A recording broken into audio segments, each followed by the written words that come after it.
Скопје одбележува 81 година од ослободувањето во Втората светска војна. Со положување цвеќе и одавање почит на загинатите борци беше одбележена годишницата од ослободувањето од фашистичката окупација. Денес нашата борба е поинаква, но суштината е иста. Се бориме против запоставеноста, против нечистотијата, против заборавот, против рамнодушноста, што го гуши духот на нашиот град. Нашето оружје е трудот, знаењето и вербата во тоа дека Скопје може и мора да биде подобро.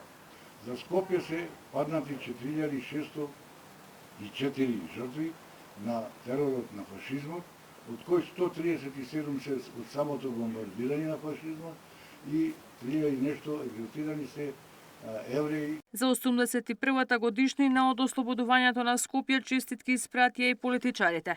Да се потсетиме со гордост на храброста и жртвата на сите што се изборија за нашата слобода. Нека духот на единството, достоинството и љубовта кон градот не води и понатаму да го чуваме и градиме Скопје како место на мир, култура и заедништво, стои во честитката од премиерот Мицкоски.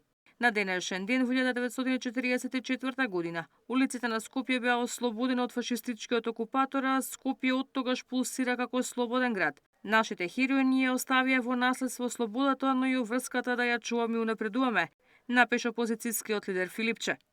Оваа слобода за која пред 81 година нашите партизански ослободители кревареле и силно се бореле со оружје и страдања, денес бара од нас да вложиме разум, посветеност, одговорност и чувство за висока приврзаност кон татковината, пишува во честитката на Социјалистичката партија. Повозрасните скопјани се сеќаваат на приказните од предците кои со љубов го чувале споменот на оние кои го дале својот живот за слободно Скопје.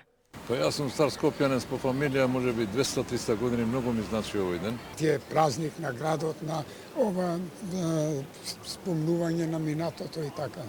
Треба да сме горди што нашите предци, херои загинале, ги дале своите животи за денеска ние да живееме слободно како ние и помладите генерации. Но овој ден традиционално градот Скопје доделува наградата 13 ноември на поединци и институции кои со својата работа придонале за развојот и афирмацијата на главниот град.